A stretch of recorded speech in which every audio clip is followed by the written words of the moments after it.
Bryce, what are you doing? Trying to, game. What? This game is really hard. Pac-Man? Yeah. Dude, you're supposed to be playing the game for next week's episode of Arcade Bookshop. I mean, I will. I'm really close to beating this. Right. And what about the book? Huh? We're supposed to finish a book for the podcast too? Oh yeah, I finished that last week. Yes! Oh, did you finally beat it? Uh-huh. The first level. Oh boy.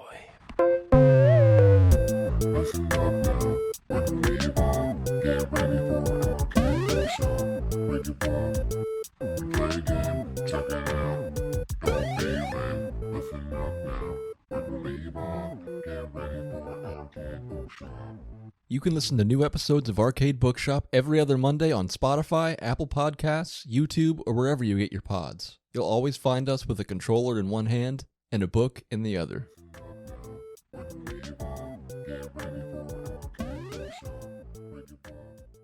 Hello, the host of your favorite niche writing podcast, Caleb James here. Today we sat down with indigenous author Angie Elita Newell to discuss her debut novel, All I See Is Violence. We had a delightful conversation with Angie. Unfortunately, the Google chat gremlins came out to play, and I think they were hopped up on crystal meth or something because they were running amok this episode.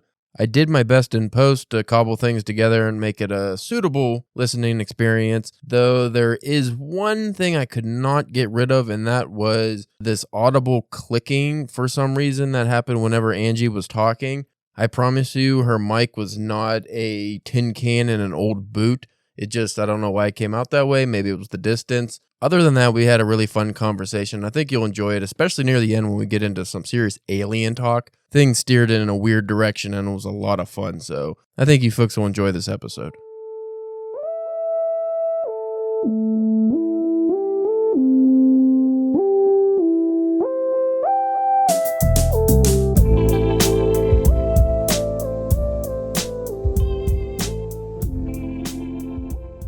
You are listening to the Drunken Pen Writing Podcast. I'm your host, Caleb James. With me today, Spencer, the California calligraphy connoisseur. Church. It's a little classier today. Yeah. Usually you're something of a debaucherous nature. Today we have another special guest, just a month of special guest. With a new book out, the author of All I See Is Violence, Angie Elita Newell. Thank you for coming on. I actually think you were scheduled to be on the podcast before our last three guests. Yeah. And just the way the time frame worked out, it's like you're way ahead. But I was really excited, and I got your book already, so I'm pretty pumped. Well, we don't have video, so the fans can't see the cool cover, but I'll post that on Instagram later. Yeah, I was very excited for that, and I can't wait to read it. Oh, I was just going to ask about it. Not yet. I actually had the time, but we had... Richard Chismar's publicist or publisher or somebody reached out and wanted us to review his book for the podcast, which was like, well, he is a best-selling author, so maybe we should probably do that. So we ended up getting stuck with that with all the other things we read. So we're like, this debut novel, just put it to the bottom. Yeah. Well, when does this novel officially come out? Is it January? January 17th, and then it was featured last week in a HuffPost book thing with 7 other books written by indigenous authors, and 6 of them were pretty well established books. And it appears I'm the only Canadian author. Well, there's a nice little distinction. I read a few reviews of the book. There's not many because it's not out yet, but some of the reviews I read were pretty promising. And there's one mediocre one in there. I saw the mediocre one. I think it was the guy had a well, I don't know if it was a guy who wrote it, but the person had a problem with the pacing or something. Like it wasn't very clear of why they didn't care for it. I think they gave it 3 out of 5 stars though, so that's not too bad. Oh, I rubbed you the wrong way. That's the tough part, especially if it's a debut novel. Is you just want everyone to love it. Like how many times are you going to go on Goodreads and just read the reviews when it comes out and go, oh no, what are they saying? I I didn't really expect that. Like I wasn't really thinking about reviews in general, and I don't have any social media, so it's like a whole different world for me. And for me, like I saw it in my inbox, and it was a bit like a sucker punch. I was like, whoa. Yeah, did you know any of these early reviews were going to come out? No, like no idea. I guess that's a pleasant or unpleasant surprise depending on how the reviews go. It went riding so high from like getting like such like amazing feedback to like, whoa, someone didn't like it. I guess like, you know, art's so subjective. Like, you know, it's pretty, there's a lot of complexities in that book, and I understand like with some readers that's not gonna like, you know, there's not gonna be like a resonance with it. Right, yeah, it's hard to, I mean, with any work of fiction or nonfiction even, you're not going to please everybody. Well, you also got to look at it this way. I'd probably rather get like bad reviews than no reviews. That's the worst, is getting no reviews. Yeah, when people are just indifferent on your work, that's what's really terrible. If people at least have some kind of feeling one way or the other, that's generally what you go for. Totally. When you start talking to other authors about the query process, you're like, whoa, you got a no reply? Like, that's cold.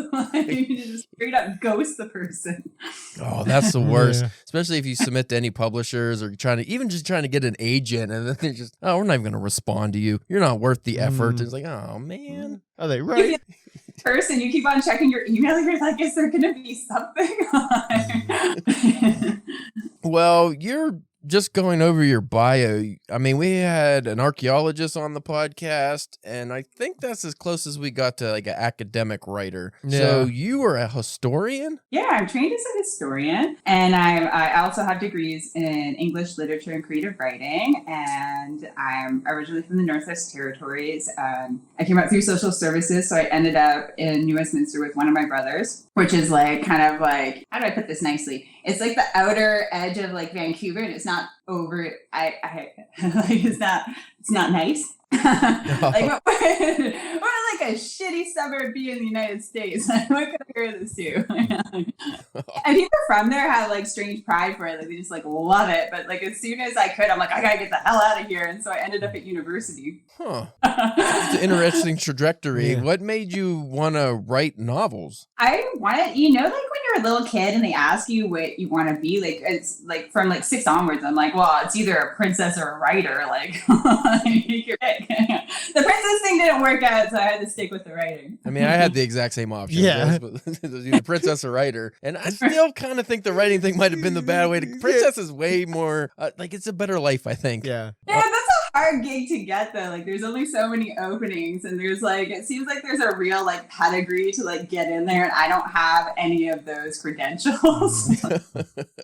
So full disclosure, I do have a set of questions here. I'm not going to just read them verbatim, obviously. But I was interested because, you know, like the historian aspect, you went into writing this book. Like I said, I haven't read it yet, but it's written in 3 perspectives. And is it different time periods as well for the perspectives? Yeah, so I weaved, you know, we have the Battle of Little Bighorn, like juxtaposition against like, you know, the American Indian movement, which kind of got going with the American Civil Rights Movement of like 1972. So we have like, you know, we're kind of going from like post-Civil War to like the Battle of Little Bighorn, which is like 1876. And you kind of have like, you know, with the Civil War, you have like social upheaval in North America, and you have it again kind of in the 70s, and you have the Vietnam War, and there's all sorts of, you can kind of see like the turnings of history repeat themselves. So to kind of show like, well, these issues are still here and they're still going on. Like let's examine this. Like why is this still happening? And then, you know, a lot of these social repercussions we have today,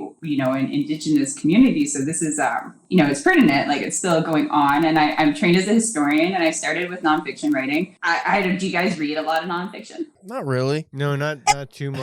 I mean, a nonfiction book, you're like, oh, okay. Like every once in a while, you get like a blockbuster. You're like, whoa, that was extraordinary. But they're, you know, like it's mostly academics. I feel that, you know, read those sorts of, you know, you're not just gonna like sit down and go through like General Burke's like diary. Yeah. And like, that's like a good afternoon.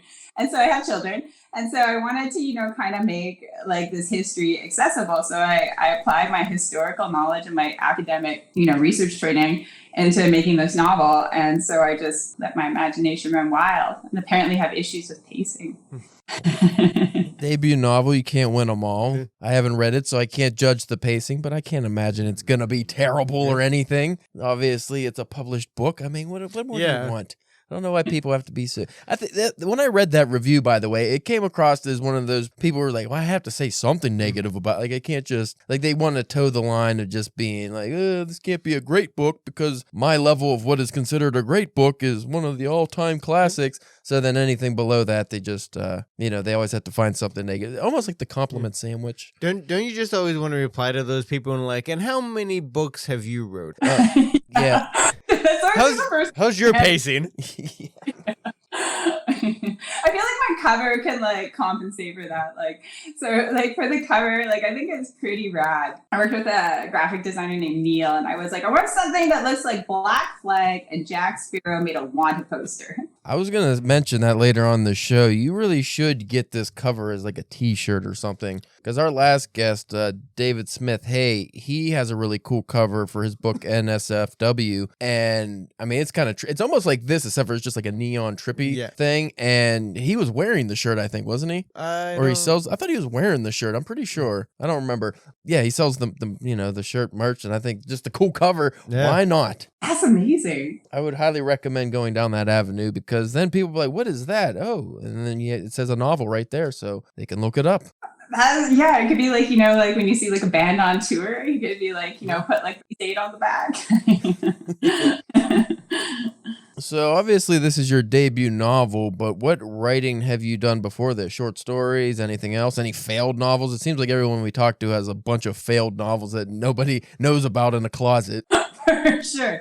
Yeah, it's never like the very first thing you ever wrote, I think, that gets published. Yeah, I have I heard like a backwards telling of King Arthur. And it ended up being like 1,000 pages. And it was really, really like Lord of the Rings is one of my favorite series. So I sort of like deconstructed that and people just hated it. Like absolutely hated it. Like I got like such a visceral reaction to it. They're like, you're good at writing, but this book, like it really bothers me. And I don't know if it's because I'm an indigenous person and I chose to, go into like, Anglo-Saxon history or what, or just like like I have no idea. Like no one could quite tell me like what was wrong with it. They just knew like there was something that wasn't good about it. There's this weird white male rage that comes about whenever you try to do any British reimaginings and you're not of like just Caucasian descent of any kind. I don't know why, but they hate it. They get very upset. I mean, I saw that with that Lord of the Rings, the Amazon show. People just hated it before it even came out, just from the trailers. It's like, we don't like this. This is not how it should be. There's too much diversity. And this is like, you didn't even watch it yet. That trailer didn't sell me on it either, and I love Lord of the Rings, and I was like, I don't know, I think I'll eventually come to it when you have like absolutely nothing and you're like, okay, now we're gonna give this one a go. So that's how people felt about that book. Well, at least you tried. That's all you can ask. 1,000 pages, like that took me a couple of years to do too. And I did my academic research and it was just like, whoa, okay. Like, so it's one of those things where, it goes to the bottom of the closet and you're just like, it's sort of like a walk of shame. You look at it, you're like, oh, a lot of feelings tangled up in there. At that length, I think I would just self-publish that book just to have it as a doorstop or something. Just like, this book sucks, but I'm going to use it just to hold down my papers. Keep it on the nightstand in case of intruders. Just brick them in the head. Or you could like use it to start a fire, like when you have like a wood burning fireplace. Just emergency paper in case something bad happens. Okay, I got a fire starter.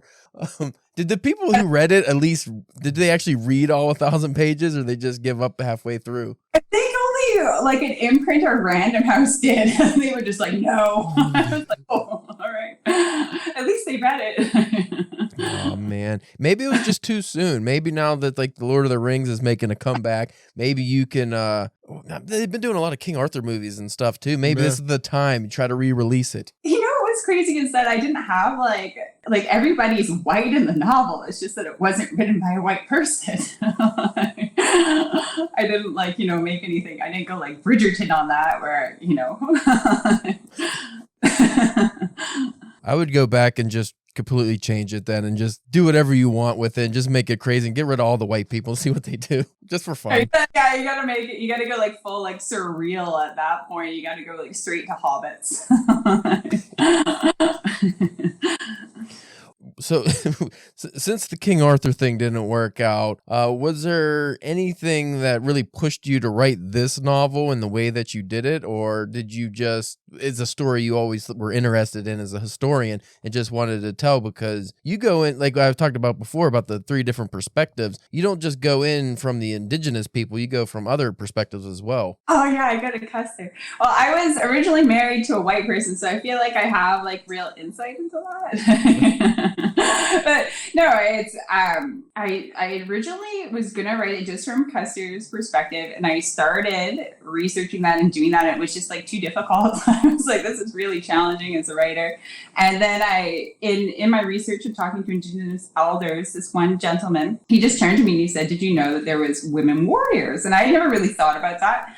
And I had never really come across that either. So when I started looking into it, like, dimes to donuts, like, there you go. Like, almost half the warriors that the American Army are fighting were women. And it's sort of been, like, eradicated from, what we're taught. And I'm not too sure why. Like, I don't know, you know what I mean? Like, it's like this weird side note, like, oh, and there was sometimes women, and like, it just sort of like trails off. And so I started looking at like the concepts of gender, and, like there is definitely like, they were differentiated. They weren't like, oh, these are like men too. It's like, no, like the women warrior, like they were treated a little bit different. They had like a little bit different ceremony. Like they obviously fought different because of the size and strength discrepancies, like no matter what they say, like I'll never be as powerful as you guys if we were to physically fight. Mm-hmm. Well, so that was really fascinating. I was like, oh, this is something like everyone should kind of be aware of. Well, it's interesting you bring that up, because I was just trying to think of any depictions I've seen, going back to old Westerns and any modern movies that deal with, like just any of the wars, like with Custer's Last Stand and anything like that. And I don't remember ever seeing any female characters, like female indigenous warriors at all. So I don't know why that came to be, why we just kind of wrote them off. Yeah, I wonder, like, for me, when I started reading through, like, the American military, like, diaries, like Custer and Burke, and, there's several others there, like Moylan, like, they seem like a little bit embarrassed when they kind of got, bested by women. Like, that seemed to kind of, they're like, oh, well, we'll just admit that. But it wasn't just in the Sioux and the Cheyenne where we had women warriors. Like, it's also the Comanche and the Apache. So, I mean, like, this is sort of, like, I'm sure, like, the more you dig into it, the more you would see that that's kind of, like, across the board prevalent. I'm trying to I can't remember her name, but the only historical native, and it wasn't even a native that I've always heard about. I keep wanting to say Cynthia Nixon. That's from Sex and the City, so that is not correct.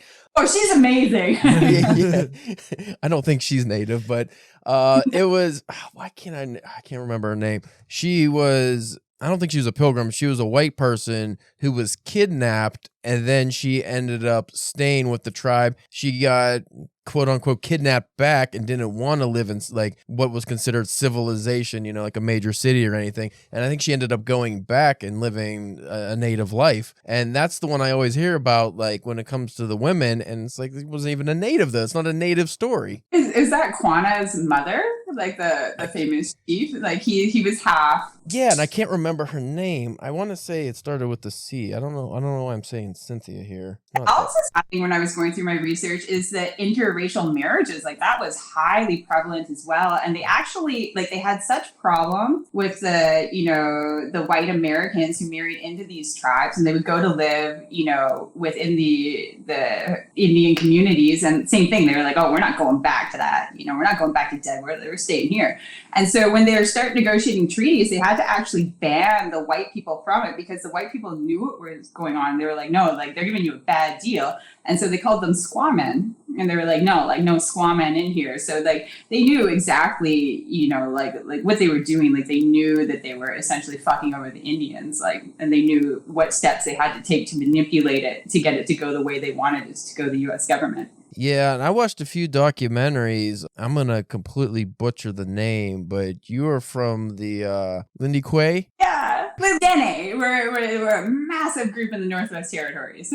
I was watching a video about like the different treaties and stuff, and they just always got fucked every time. It seemed like every time there's some kind of treaty or peace treaty, or you're gonna get allotted this certain amount of land, it's always some fucking dump area, and it's like, oh, you can do this, but then the reservations come up, and usually they're not the nicest areas, and it's like, that is so shitty. Like, why does it have to happen? It's because the government sucks. Well, yeah, and it's not just like for Indigenous people that it sucks. Like, it kind of sucks across the board. And like they literally broke every single treaty they made. Like we're going in like when I started looking into it, like this is up until present day. Like every treaty's been broken. Like that's extraordinary. That's like a next level fuck over. That's a record.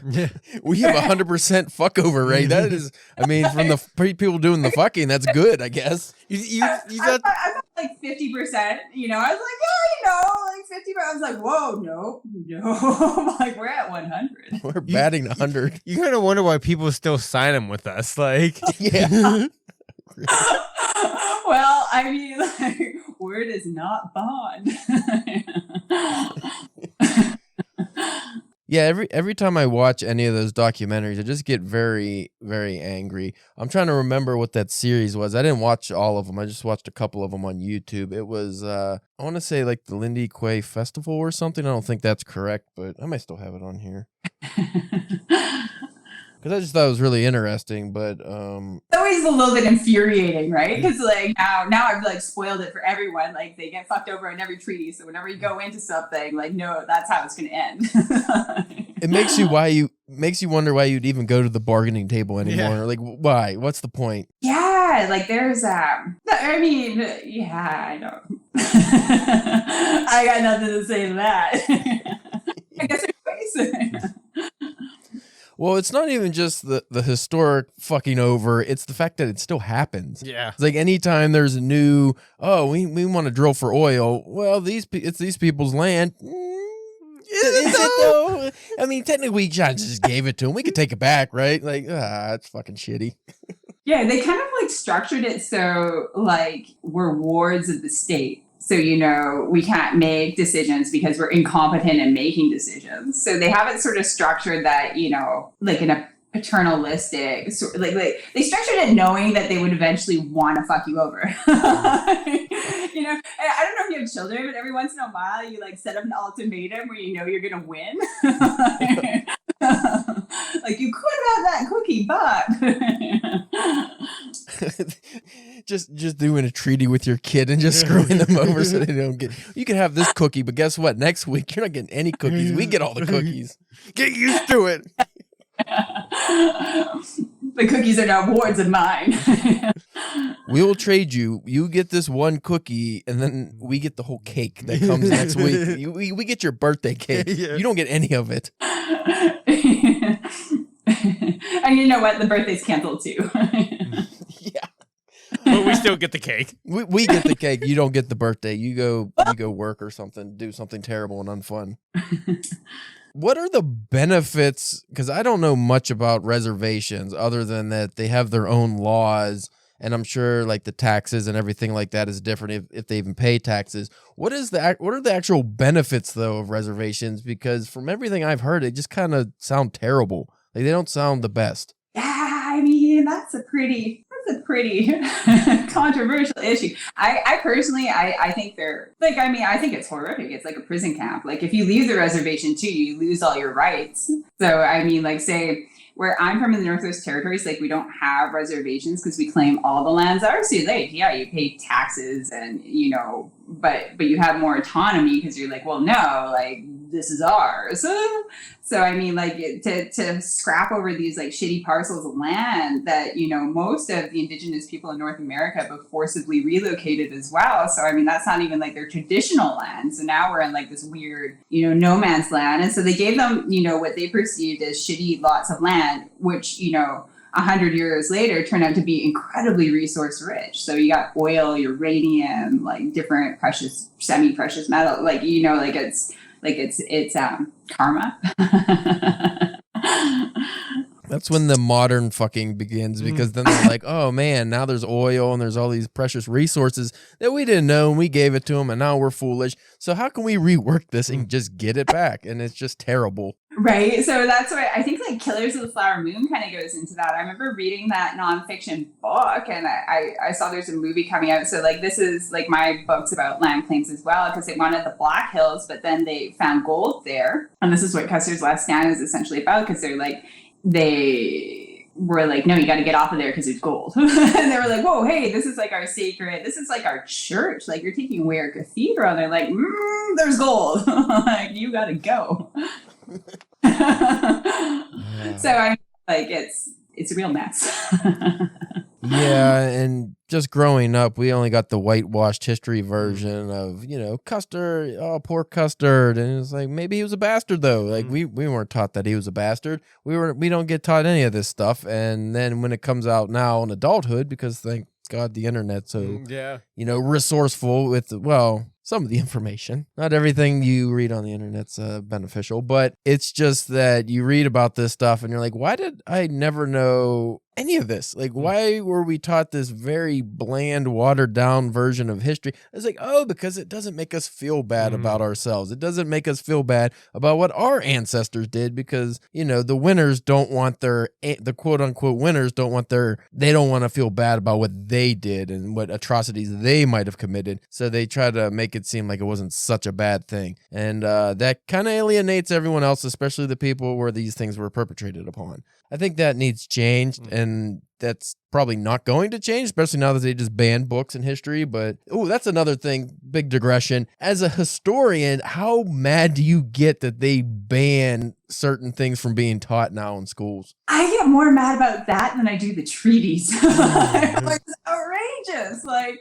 you're telling me, like, I can't read my kid's Ronald Dahl? Like that's nuts. And, like, Custer, like, I feel he's really full of, like, dichotomies. Like, I don't think he was this evil, you know, Indian killer. Like, he, you know, if you don't know, like, you probably do know, but he ends up getting slaughtered. But he went into that, like, really cocky, like thinking like, oh, like, let's go get him. But he had a profound respect for the indigenous people, but he was incredibly racist towards people of African descent. Like he would not have people of African descent within his cavalry. So here we have, you know, he fought for the North in the Civil War, you know, to emancipate allegedly, and he was just like incredibly racist that way. And then he also, you know, he dressed up like an Indian. I was gonna say, did he do blackface? Because that's not cool anymore. Yeah. He did red face. That's worse. Yeah. Oh, it's not good. So like reading that, like you couldn't make up what happened to him. It's like a Shakespearean tragedy. Like it's, you know, it's pretty catastrophic. And I felt bad for him when I was reading. I was like, wow, like that's, you know, I hope I humanized them. Like I didn't want people to walk away from that being like, oh, he's evil. Like I think like everyone has, you know, inherently good and inherently bad characteristics. And, you know, unfortunately, like with a situation like this that is so political and the ramifications were so huge, like it gets pretty emotional. Well, just like you said, the nuances do get lost over time. So, you know, we probably, I think when we had Miette on, Tarina, she used the term intellectual laziness, I believe. Yeah. And that's exactly what it is. It's a lot easier just to say, oh, Custard was this, or, you know, Lincoln was this. He was the great emancipator. So, yeah, he might have been pretty racist too, though. You don't know.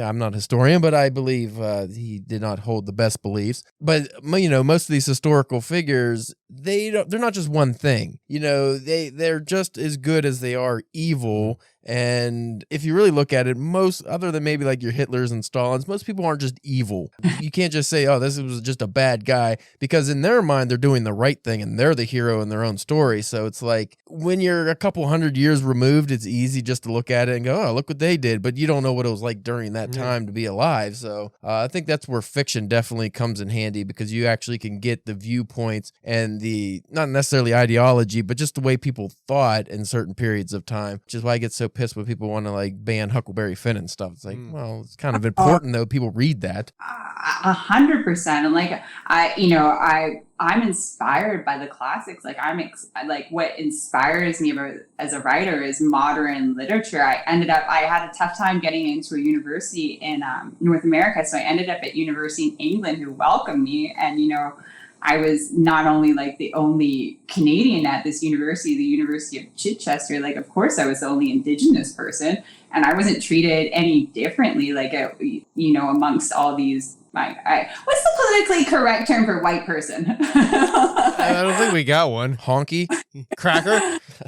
White Anglo, like, what do you guys prefer? Yeah, people don't care. White people. That's the thing. White people don't. I mean, on Twitter, they probably pretend to care. White people don't care because there's nothing to like. There's no bad thing. To like, there's no slur. So yeah, I mean, there's no slur that's hurtful enough that white people get upset that I know of. I mean, we don't get offended by most things, but I don't know any white people that get mad when you call them white people. Yeah, I don't really get offended either. Like, it's just, we're just all humans. Like, I believe in like a universal energy. But anyways, I ended up at university in England, and they gave me my chance there. And, white men were actually like my hugest supporters, even when it came to this book. Like, it was a professor out of Germany that like encouraged me to keep on pursuing it, and, Dr. Robert Mallet. And so I think like the whole race thing's total bullshit. Like, if there's any problem, it's the government. Yeah. There's one thing about white men that I implore everybody to know if they don't, and that's once we reach a certain age, at least this is true for Americans and Europeans. I don't know about Canadians necessarily, but we get either really obsessed with World War II, and then as we get older, it just goes back farther and farther until we get to like the Civil War, or we just really get into smoking meats. Which I never understood that one, so I'm thinking I'm going to be like the World War II guy. It's like the two things, and wearing white sneakers like New Balance or something.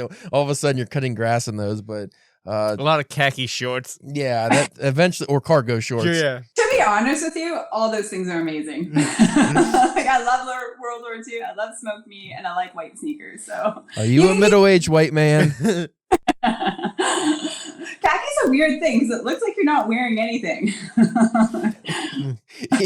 Yeah, from a distance. Yeah, it's like, ugh. That person have pants on? You're like, oh yeah, those are khakis. To be fair, there are a lot of yoga pants that are like that. I'm like, that person in the gym is nude, and they're like, oh wait, no, they're okay. You gotta stick with black pants. That would be my rule, but I get weird looks when I wear my yoga pants in public. That's why you see like men always have like their Nike shorts over top of their leggings. Yeah. Yeah, the tights. Yeah. You can't say compression shorts. Yeah, you can't say leggings. As someone who wrote the greatest non-read King Arthur tales since John Steinbeck, how did you develop your writing style from that to now? I mean, I haven't read your wonderful King Arthur stories, so I can't say what your fantasy style is, but is it a lot different from how you wrote this and just the way you go about writing? It's really similar. Like I was saying, I'm inspired like predominantly by modern literature, in particular World War I poetry, like really resonated with me. Like Wilfred Owen, T.S. Eliot, like The Wasteland, like that had a profound impact. Like, here we have these people going through these horrific moments, and they write it with like such a beauty and like, vulnerability about something so garish that it's, I strive for that like that sort of allegory and imagery and sort of, almost like prose in my writing. And and the King Arthur book everyone hated, I did that as well. Maybe you just needed more dragons. I don't know. Yeah. I only had one dragon, and this is like, kind of There the pinnacle of Game of Thrones. So I feel like anything that was kind of coming out like that, it was like, oh, well, are you George R. R. Martin? No, like, shut the fuck up. No, I finished my stuff. Yeah, you finished the book at least. Oh, yeah. That's a little bit of a tragedy. Like, I remember I read all those, and it's just like, you're like, is that it? And then they finished the series, and you're like, but what about the book? Yeah. Well, I've had to stop this man multiple times from picking up a collection of the Game of Thrones books. Like, they're all nice and put together. I'm like, no, Caleb, it's not done yet. When it's done, you may buy it, but don't buy it without it being done. Do you think that's like a subtle announcement? Like, no, we're finished here. I still want it. Oh, I want to read them too, but like I'm not even gonna read the first one until I know that it's actually over. I don't even know if I'd like it, but I want to read it. Well, I mean, if you've invested yourself in, like, those books are huge. If you read like the first, 5 that he got to, like, you're gonna finish the series. But what I'm worried about is he gonna finish the series? I need those last books. You used to hear kind of like murmurings, like, I'm working on it, but now you hear nothing. No, he's given up completely, I think. Yeah. I don't think he's even got the first page. He got his HBO money. He's like, you know what? Like, you guys did a good job. Like, He's old. Give him a break. Let him wear his weird little newsboy hats and just go around town having fun. So, all I see is violence. I read, like I said, some reviews on it, and this is what I wanted to ask you when we started the show, and I completely forgot. What is this actually, like, the genre? What do you categorize this as? Because I saw in one review, it's just a historical nonfiction. I saw another review that it's literary fiction, and I'm confused. it's definitely literary fiction for sure, and it would get like, like I'm sure in an AI algorithm, you probably get like some historical fiction in there as well. And I don't think Western applies to it. Sorry, Western people. No Western fans. Are there Western fans anymore? Old guys. Yeah. I like a couple Westerns. Every once in a while I want some nice horses and fun stuff like that. Yeah, for sure. Everyone has like, a moment where you need some Clint Eastwood. I got your next book. I just thought of it right now because this is what I want to read, because I did this when Nicholas Obregon was on, because he always is spitballing weird ideas to me. I want an indigenous, I want a native detective story. And you're going to make $1 million with that. I was trying to think of like a spy sort of, like I was like reading about like the Comanche and the Navajo like windtalkers, and I was trying to work in like a World War II like kind of espionage thriller.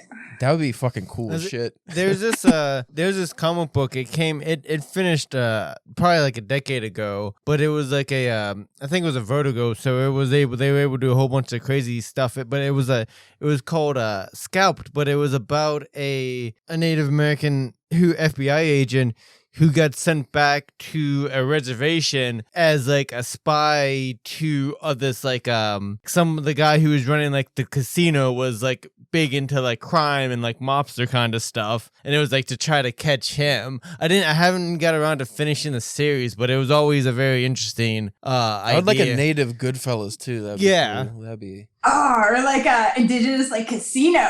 Yeah. I don't know. You'd probably piss some people off with that, just the stereotype, but that would be a fun story, I think. Oh, that'd be amazing. Or maybe it'd be too real because that's actually going on. Better shut your mouth. You wake up with horse head beside you. Yeah. Oh, man. That'd be fucking terrible. Yeah, just some Godfather shit. Like, ooh. I like the World War II Code Talker stories, though, so I would be all in on reading some, like, cool spy thrillers or something like that. That would be a lot of fun. Because the problem is, like, when we talk about the cozy mysteries and stuff, they're all the same anymore. Like, I want a different kind of hero. I want somebody that's cool and has a unique perspective, and we just get, like, the same boring detectives and stuff. And we could do better. We could have some cool Code Talker spy, James Bond shit going on. I'd be down for that. Like indigenous style. Yeah.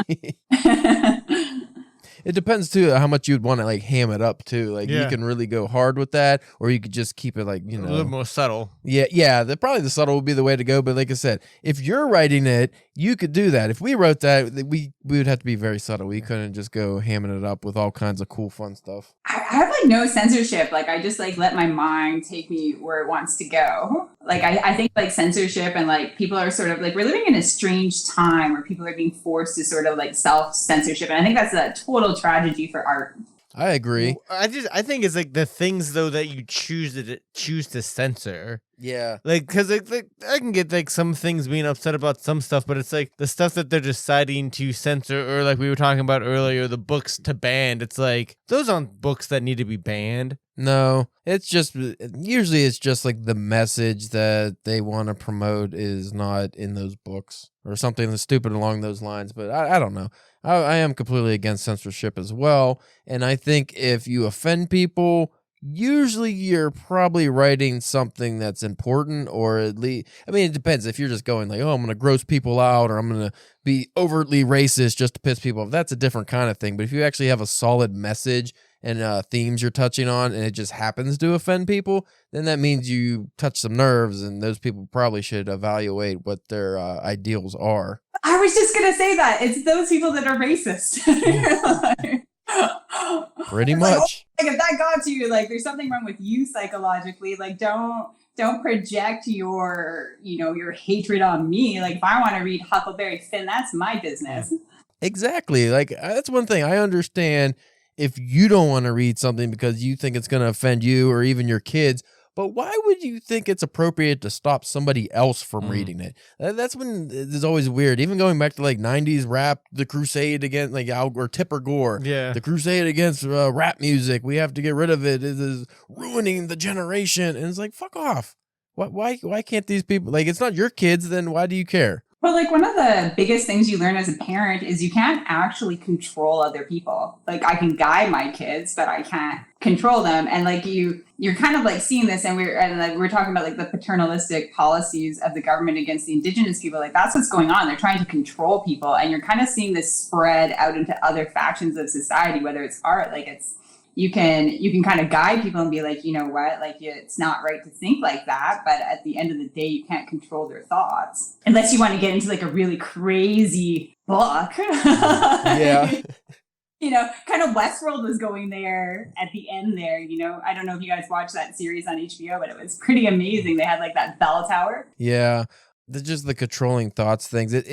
It's weird because you actually have people who are so perceptive to that kind of stuff that they could just be easily swayed into being controlled by the stupidest shit. Not even realize it. And then all of a sudden they're trying to shoot Ronald Reagan for, I mean, if you want to shoot Ronald Reagan, fine, but like have a better reason than Catcher in the Rye or Jodie Foster, any dumb shit like that. Like, you know. Well, what is that, like CIA, like mind control? What was that called? I was actually talking to someone about this because I guess they stole, you know, like 1,000 Indigenous kids in Canada out of the residential school. So I think they called them boarding schools in the United States, and it ran a little bit differently. But in Canada, from like the point we had the formation of Canada and it, you know, leaves British rule up until like 1996, they have residential schools where they forcibly took away Indigenous children. They forced them into these schools, and these schools, like it was the house of horrors. Like they experimented on these kids. They flat out murdered them all in the name to like, you know,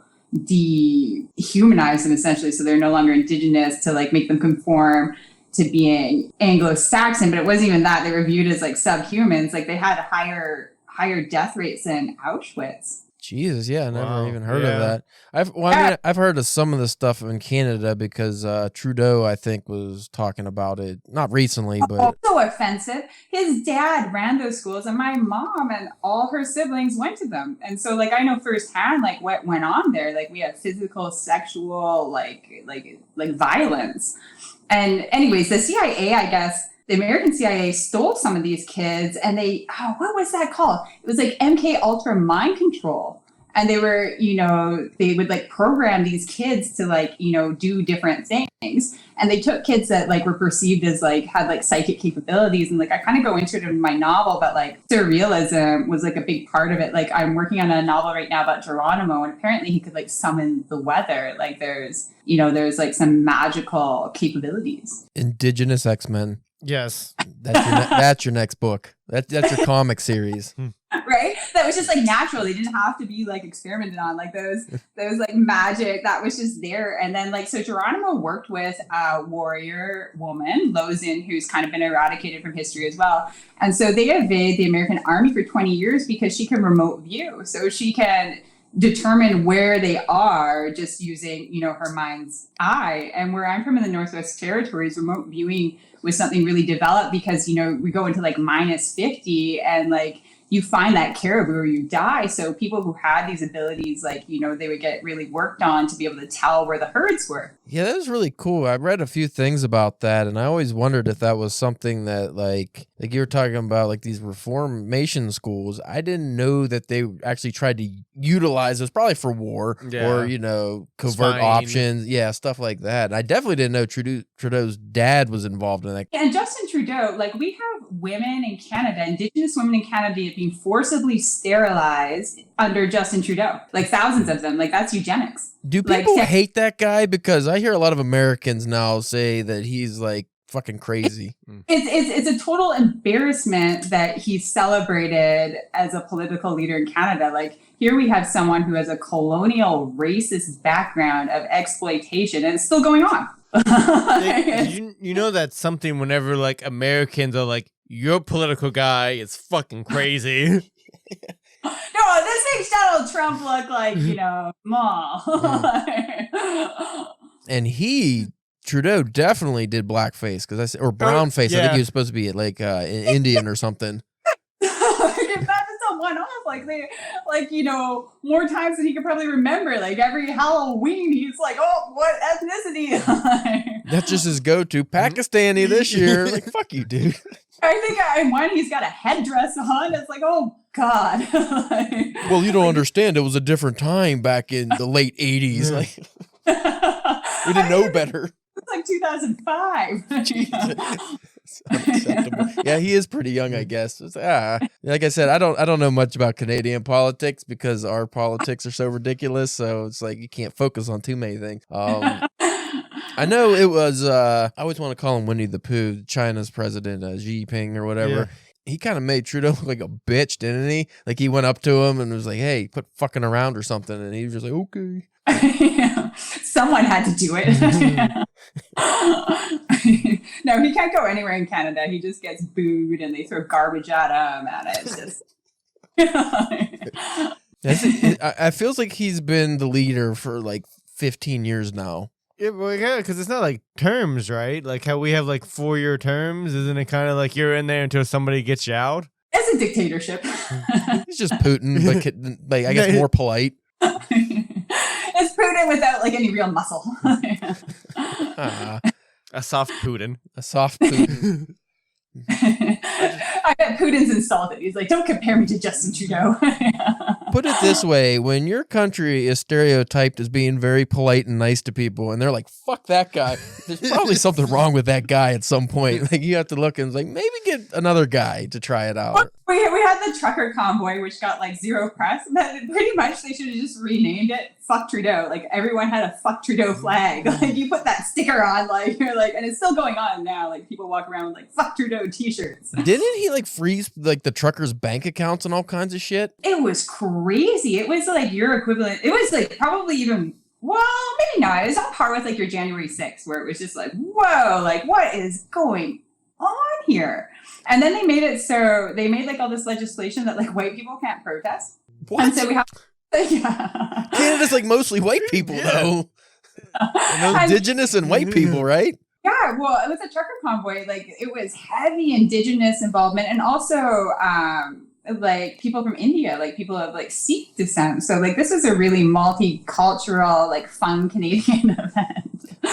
And fuck Justin Trudeau, we all aligned together. We're like, no, like we all hate you. He also enacted I think he was the one who enacted. I know he definitely enforces those. Basically, you don't have free speech. Like those laws where the hate speech laws, where if you say something that offends somebody, you could go to jail and shit now, or you can get arrested or pay ridiculous fines. I'm like, how is that acceptable? So every once in a while he makes like a crazy speech, right, where he said like he compared like people who weren't vaccinated to like misogynist, like Nazi racists. And so what happens in Canada is that everyone starts like calling in and reporting him for hate speech. Like, oh, That's good. That's good. So yeah, no, he's just like, he's such a creepy little hypocrite. Right here we have, you know, this eugenicist who like clearly hates the indigenous people, like trying to enact all these crazy policies that's targeting, you know, white Canadians for no reason. Like it's mayhem. So we have all this crazy stuff going on in our public schools. We have a big population from Iran in Canada, and the Iranian people are just lovely, but they're pissed about what's going on in the public schools. And there's been these massive protests in Ottawa that you're not hearing about, but they can't stop them because they're considered a minority. So your own laws are now fucking you. Like, good. Yeah. So it's like, no, this isn't like a white person saying like we all have a problem with you.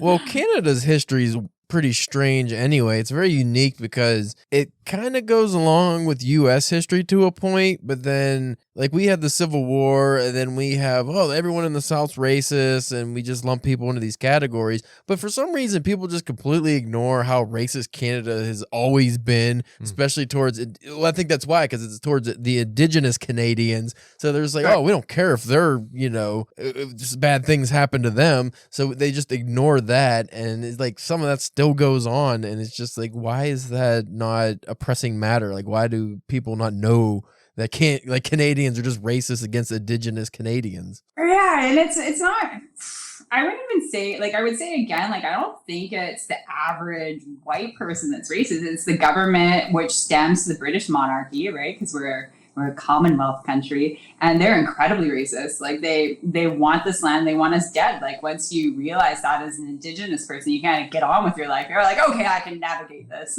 And, unfortunately, though, for a lot of people, they end up dead. Well, I have a story published recently that, and I've heard of it before, but I never really looked into it until I came up with the idea for the story, is in parts of Canada, and I think that like Minnesota and the US too did this, but they were called Starlight Tours, and cops would pick up indigenous Canadians and just leave them out in fields to freeze to death. And it was going on till like the 2000s. Yeah, I mean, it's still going on up until today. Like the RCMP, like thousands of indigenous people have gone missing, and like no one looks into it, and everyone's involved. Like you have them turning up in like really horrific circumstances, as well as like, there's human trafficking going on, which I know is going on in the United States, not just with indigenous people, but all different groups. Like it's a big problem. We're being sort of gaslit into thinking like Huckleberry Finn's bad.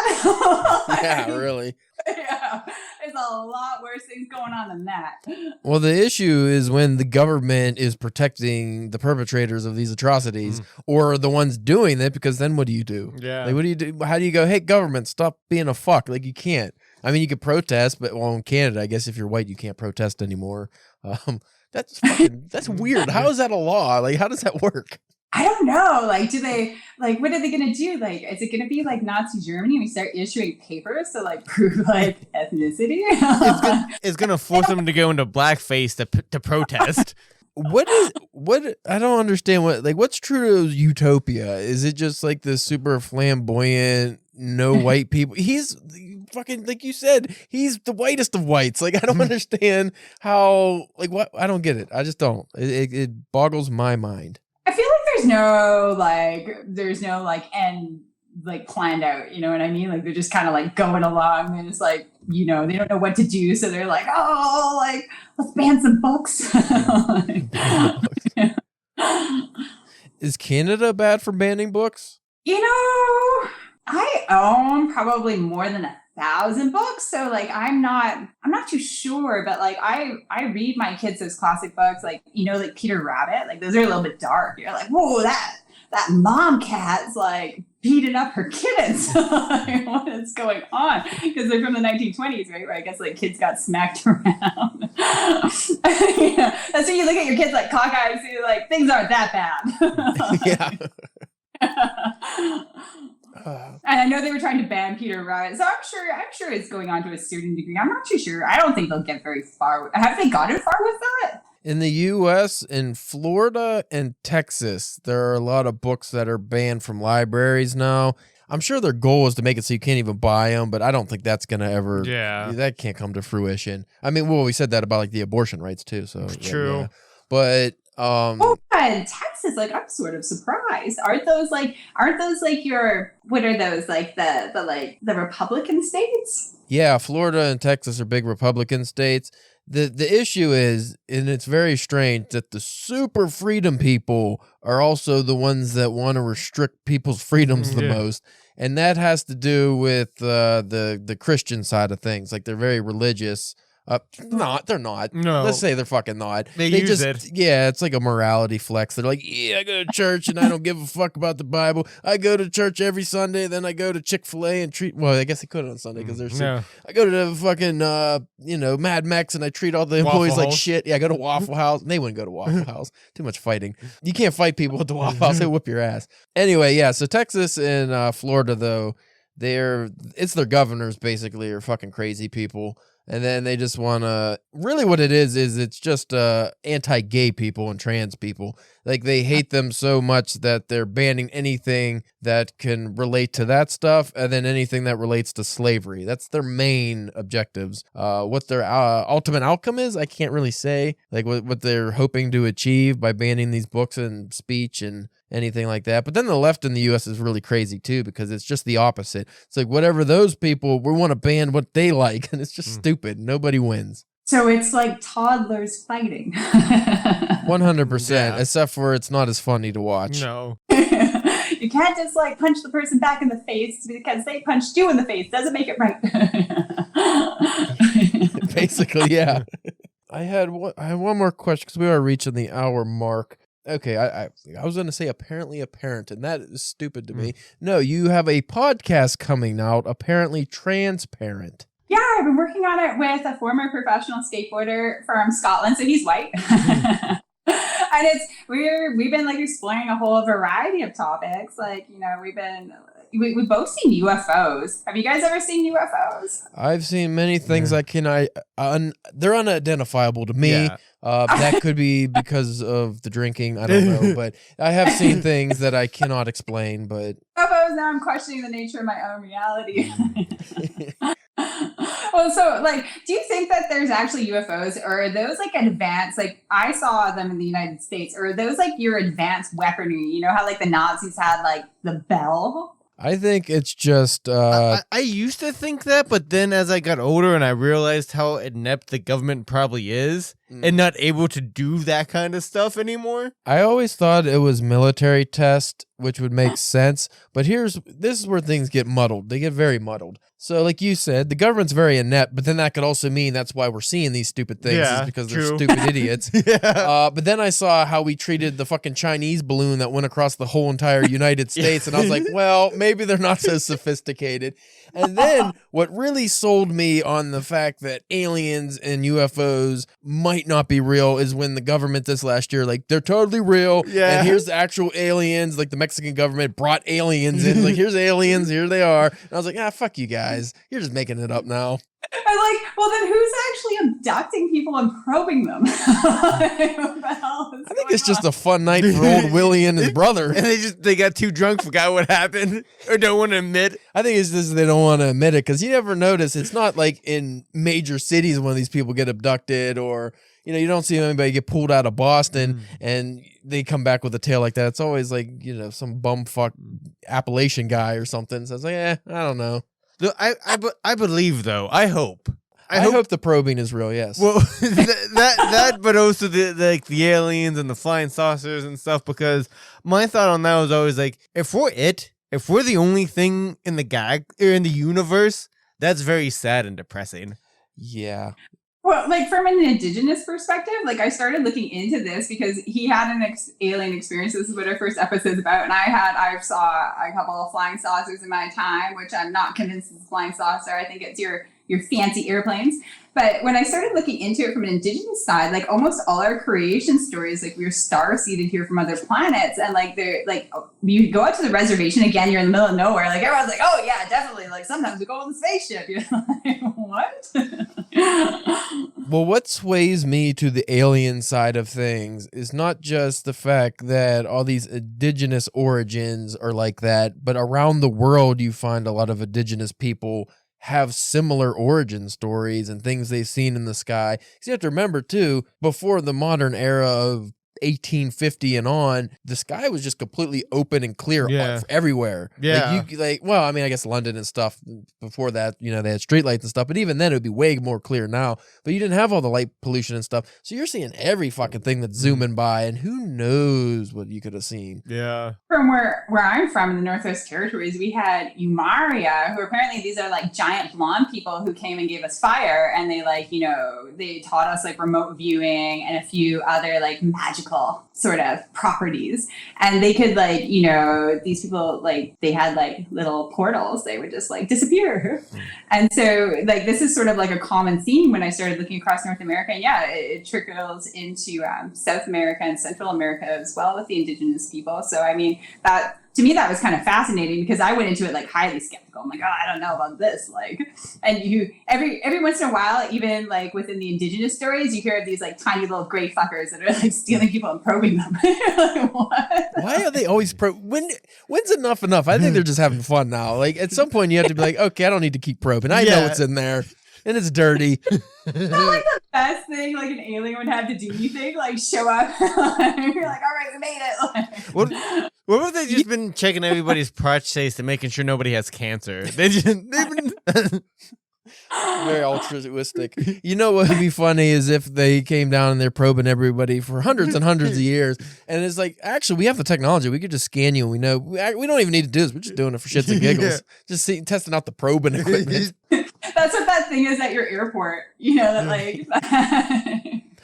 Oh, what if they're just the TSA of the universe and they just come here to test out their equipment? So I traveled to the United States on an airplane for the first time in a long time. A few weeks ago, I went to like this Dr. Sue Morter like healing yoga hippie retreat in Scottsdale, Arizona. And I saw a UFO in the sky, and I started walking towards it because you're kind of like we were staying at this Hilton at the fringe of Scottsdale. And then as I'm like walking towards it, all of a sudden like pinged in my brain, I'm like, no, all those people that get like abducted and probed. And I ran back to the hotel. And two, when I went to go leave the United States, they want to put everyone in those big things. They don't have those. Like I went to Greece in the summer, and like I've traveled to other places, and like that's something special to America, those things. And I wouldn't go in it. And the TSA is like, what do you mean? I'm like, I'm not going in there. Like, what is that? That looks invasive. And they're like, are you saying that you're like not going to go in there? I'm like, that's right. And so they just made me stand on the side for like 20 minutes. It's like, chick came up, like felt me up, and then they just sent me on my way. Like it was the strangest thing. I hate those things. You get filled up or you get the cancer. One of the two. Well, you don't just get the cancer either. From my understanding, they could see you nude. Oh when you go through, and I think they just want to see you nude.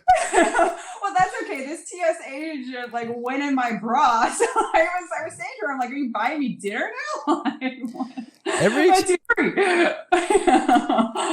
Every single airport experience I've ever had, it was the angriest black lady that was always just like, no, spin, put your hands up, put your fucking hands down. I'm like, whoa, okay, up, down, spread. And I think they're just fucking with you. Well, even whenever we would go to conventions and they had the thing separated, and we would have to go through multiple times. Like they would even still be a little sassy with us. Always sassy, and they always lick my shorts because I wear the shorty shorts when I go there because I don't want them to see everything. If I'm gonna get fondled, you're fondling me right. But okay, you got to work for it. There's no other country in the world feeling people up. It's just the United States. Just the U.S. government. That's the Patriot Act in action, isn't it, or whatever? After 9/11, we gotta feel everybody's genitals. I don't know what they're looking for and why no one else is looking for it. Maybe that's the precursor for the alien race. Maybe we're in a circular loop, and time in history. So when right now we are creating the probes. Yeah. And eventually we become a spacefaring race and we go to other planets and we probe. And somehow we go through a time loop where our future selves come back and probe us. Okay, so I was talking to this woman about the aliens, and when you start talking aliens, like you draw some like thoughts out of people. And this woman said that to me. She's like, those tiny grays, those are future humans. I was like, whoa, like that is dark. Like we're turning into Gollum. That is pretty much the Interstellar from Christopher Nolan. The ending is basically just future humans. They weren't gray aliens in that though. It was just we created some kind of weird. I forget what it was called, but it was just like the fourth dimension, and we created it. And it, I was like, I don't know if it's possible. I'd like to think that we could go back and make us not so dumb. Like, why would we choose that? But yeah, it totally starts with that TSA machine. That's just why. Like, who created that? Who was like, we need it to be more invasive? Because it doesn't seem like it does anything. Because once you get out of it, they still fondle you and zap you. And oh no, wait, they'll fondle you. I thought I just got fondled because I I thought that was my punishment. No, everybody gets fondled. No, they like the fondling. Sometimes you get refondled. Sometimes you go in the bathroom and they come in and fondle you. You can forego that machine and just get the fondle. And the funny thing is, I don't even know what they're really checking for, because one time I was coming back from California and my wife, she decided to smuggle a bunch of edibles in Pennsylvania. At the time, it's still not legal, recreational, but it wasn't legal here. And she was like, oh, I'll just put them in a bunch of like cough drop wrappers. Like she went the extra mile and she's going to take them on the plane for some reason. And they pulled her out of line. And they did all the molester, and they were looking through all her stuff. And I'm standing off on the side. I was like, how am I going to get her out of jail? I don't got that kind of money.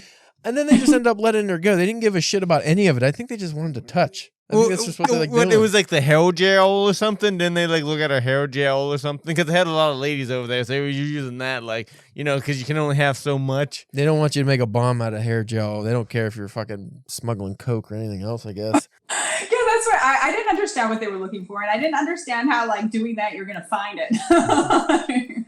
So you're telling me if I go to Canada, they're not gonna stick a thumb up my bum? No, they don't. You just go through the, the old-fashioned metal detector. In the U.S., it's not just invasive, it's also very aggressive. Like, take off your shoes, put everything on the fucking conveyor belt. Go, go, go, go. You're like, right in front of everyone. In front of everybody. Yeah, no one else is removing shoes. No one else. You get to keep all your shit on. Well, why do you have to remove your shoes when they got the big machine seeing what's in your shoes? What the fuck's the point? No, that's just like, that's a power and control thing, like 100%. That's like, oh, are you going to do this? Or like, are you going to go into that room?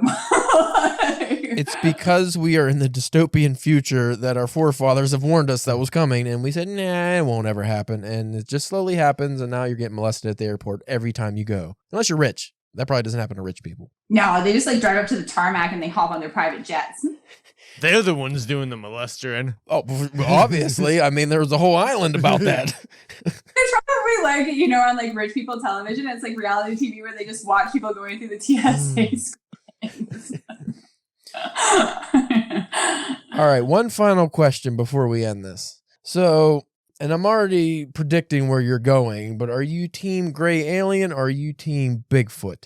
Because there's hard camps of you're either this or that. You get the Loch Ness Monster people. Those are weird. We don't talk to those people. But the Bigfoot people, that's a different kind of people, and they're very hardcore about Bigfoot. I think like probably like Bigfoot, wouldn't he be like that big tall fucker from Star Wars? Chewbacca? Kinda, yeah. He'd kind of be a Wookiee, yeah. I think he's supposed to be more ape-like, though. A little bit thicker. Chewbacca was more dog-like. I mean, but has anyone, like, have we, any of us got a good look at Bigfoot? Like, I bet you that's Chewbacca, and he's probably just driving the Grey's spaceship. What if Bigfoot is an alien? That just blew my mind. 100%. 100% that's an alien. that was literally in one of those Ancient Alien. That was an episode. What? Where is Bigfoot an alien? Underneath the fur, he is gray.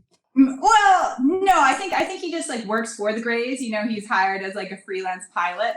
Or a dirty henchman. I like dirty henchman better than pilot. I mean, well, obviously, if it's real Chewbacca, then yeah, he's more high. They didn't give him a medal, though. No, he never. They retconned it in the later Star Wars movies. They gave him a medal, but originally he didn't get a medal with everyone else. He did not get a medal. It's like he. No, he sort of like like Wasn't he sort of almost like, like taking advantage of Chewbacca? Like, they exploited him. They were like, oh, this like dumb fucker can drive the spaceship. Depends how sentient he is. I mean, he has a family. Yeah, he got kids. Yeah, there's a whole species of them. Well, for sure. They're the big feet that come here and like wander around while they're like refueling on like probing people. How mad would you be if you were Bigfoot and everyone's just, one, labeling you by a body part? Yeah. I couldn't have been big dick. I had to be Bigfoot. Great. And two, just one foot, not both. It's not big feet, which makes sense. He's big foot, little foot. Big foot, little foot. Okay. We have to end this because I'll just keep going on about the big feet. So, promotional time, because you do got the podcast that we barely talked about coming out. When's that drop? Yeah, we won't be ready till the beginning of December because, I've been really busy. But we'll be ready at the beginning of December. It's going to be audio and video, and it's pretty funny. It's actually really similar to this. We'd love to have you guys on as guests. I would love to come on. If we could talk about Bigfoot and stuff like that, I'm definitely down. I think we could touch topics that no one has ever touched. That's a bold claim. We're not doing that. My mind goes to some dark places. So when you're not getting molested at the airport and you're not writing awesome King Arthur stories. No one else gets molested worldwide. Where can people find you on the internet, social medias? I don't know if you could say when your book, where it's going to drop, any of that stuff. Yeah, we can buy it on Amazon and all your other sort of online vendors like Barnes and Nobles. It comes out January 16th. And then I have a website, and I don't have this mysterious social media yet, but it's something that I'm supposed to get, but I'm fancy about it. It's not worth it. Just going to tell you now. We've had this for years, and the social media makes things worse. It makes people just not like you, it seems. It gives them the tools. If I felt like sucker punched by that one, not so bad review, I don't know, I might not be able to handle what people have to say about me. The trick is not to read anything. Just like most Americans. I recommend, if you do social media, just do Instagram. Yeah. Don't do any other one. Facebook, no. Twitter, X, whatever the fuck it is, no. I wouldn't even go Blue Sky. Just don't do any of that stuff where people talk to you a lot. Pictures, and you could put excerpts of your books as pictures. People like that, maybe some videos. Don't do TikTok either. They can see the cover of your awesome book on there. Yeah, that would be, and telling you, make it a t-shirt. I will buy the t-shirt because I really like the cover. It is cool. That's pretty fun. I would also recommend doing a neon version of that cover. That would be kind of 90s, but postmodern, deconstructed, 2023. That'd be badass. That would be super badass. If you folks want to check out that cool cover, I'm going to post it when this episode drops. You could do that at DPW Podcast on Instagram. And I don't know if the picture comes up on Twitter. Who the fuck knows? I don't even barely post anything on there. But just Google us and we come up on a bunch of social media things. Spencer, I'm going to change your name. Okay. Your OnlyFans this week is going to be the California Cognac Connoisseur. Because a connoisseur of, what was it, calligraphy? That doesn't... Yeah. I don't know. I wasn't sure how that would work. Yeah, I mean, are you going to be good at doing the fancy... I got weird pens. Yeah, you got weird pens that are fucking inconvenient to use. And you got to dip them and I ain't doing all that. Need to be a drunk. Yes. And again, we thank our special guest who loves aliens and all that fun stuff, Angie Elita Newell. I was wondering if you could do it for a second time. Newell. It flows out of your mouth. You we thank you for coming on. It was a lot of fun. And like I said, we would love to come on your show. Yeah. Yeah, when that comes out, let us know. Send us some episodes. We'll share it. We'll do all that fun stuff. Thank you so much for having me. All right, folks. And we thank you for listening this week. If you want, next week we are doing becoming the boogeyman. You sure it's not coming on the boogeyman? That's the Dick Chismar. Yeah, that's Dick Chiz. That's a different. That's like the erotic reimagining. Yeah, we're not. That's not that one. That's the parody. That's the Patreon episode. You got to pay for that one.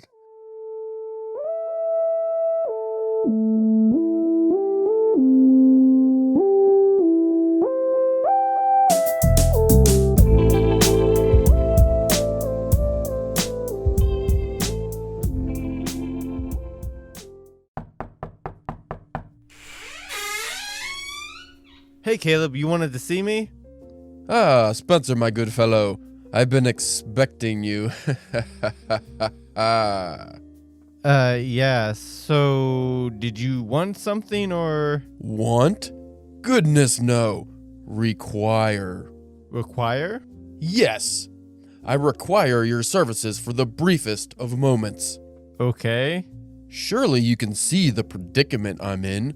Well, actually, no, I can't. I lost my glasses at the pub last night. A pub, you say? Surely you can't be serious. As serious as a fought during a recto, because I am. And stop calling me Shirley. Rightio. Anyway, if your spectacles were affixed upon your face, you'd see that I, the host of the most prodigious writing and books podcast in the business, has been immobilized by a rather substantial stack of fallen folios. What? My to-read pile finally fell on me while I was taking a nap. But you're on a podcast table. I hardly see how that matters. And you're naked. I hardly see how that matters. Dude, your hairy ass is touching my drink coaster. I hardly see how that matters. It matters to me. Can you just unbury me? No way. Your reckless reading got you into this mess. Blockhead! Wait! Don't go! There's a copy of War and Peace wedged in my taint. Spencer! Can you at least leave me a bottle of whiskey? Hello? Can't get enough drunken nonsense? Listen to new episodes of the Drunken Pen Writing Podcast every Tuesday wherever you get your pods.